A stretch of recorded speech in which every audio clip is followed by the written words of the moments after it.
Massive 8.8 magnitude earthquake that hit Russia's Far East Tuesday triggered tsunami fears far and wide.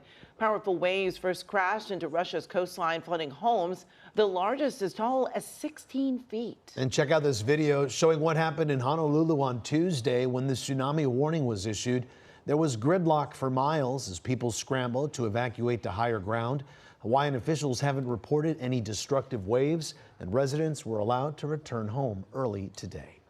The tsunami advisory issued for Southern California was canceled this morning, but people are still being warned to be careful along our coast. Yeah, the last time the effects of a tsunami hit the California coast was back in 2022. And we do have team coverage this afternoon. Michele Gile is along the Orange County coast with important information if you live in a flood zone. Danny Ruberti is tracking the ocean conditions from our weather sphere. But first, Jasmine, Viel on the Ventura County coast, where there's still fear of dangerous rip currents. Jazz?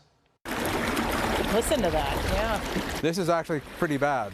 A strong surge of water rushing past the dock where we stood Wednesday afternoon out of the Ventura Keys. This is all of the water trying to get out of the Keys that has sort of pushed itself to the back.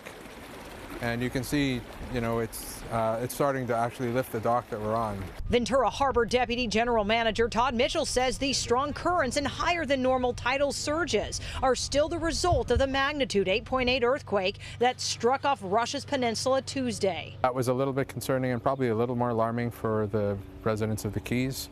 But again, I think got off very lucky considering the magnitude of the earthquake. I was standing at the point out there watching the wind blow one way and the current go the other way.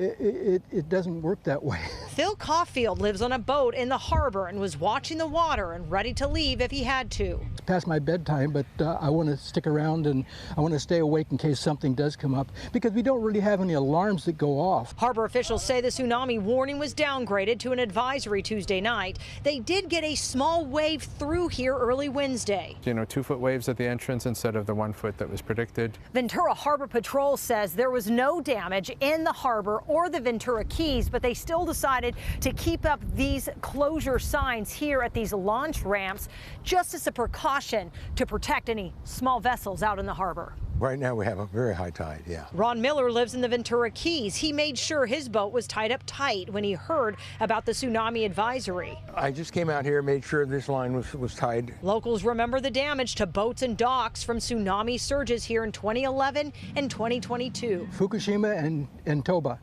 they both did damage. We lost one of our docks over there on the other side, separated, and that was kind of surprising. And then up in the Keys, the dock's floating away. Luckily this time, though, only a few strong ripples and currents hitting this part of the coast. In Ventura, Jasmine, Viel, KCAL News.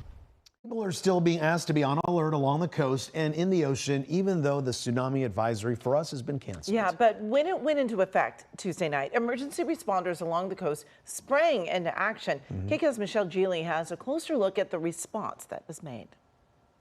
Our fire department and police department immediately started going out to Sunset Beach and other areas and started doing some door knocking, letting them know, making sure people are aware that we're in a potential hazard situation. Huntington Beach activated its emergency operations center not long after warnings went out about a tsunami surge possibly hitting the West Coast.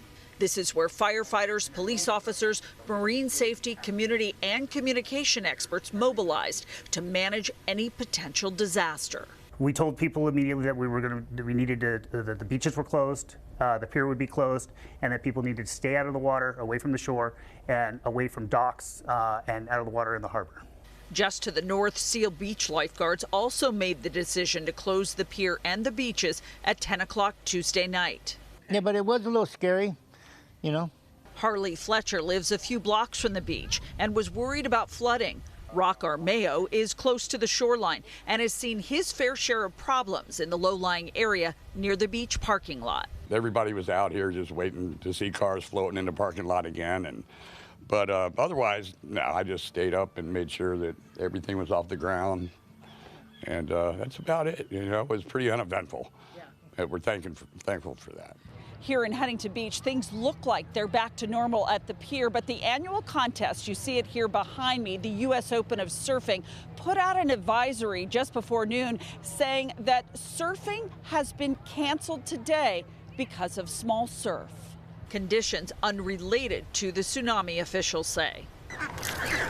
As the tsunami watch bumped up to an advisory, Debbie McGuire was on standby at the Wetlands and Wildlife Care Center. It's on PCH, a quarter of a mile from the surf line. There was the potential that 1,020 birds and other creatures would need to be evacuated. It's a big number. Some of them are small, like the songbirds. We have pelicans and raccoons that are bigger. And the Santa Ana Zoo was standing by to help us, but we had to get them there. Whether it's animals or people living near the coast, experts say the key is knowing whether you are in an area that could be inundated with water. Know whether you sit in the evacuation zone or not. A general good rule of thumb is you head to higher ground or half mile to 1 mile inland. In Huntington Beach, Michele, Gile, KCAL News.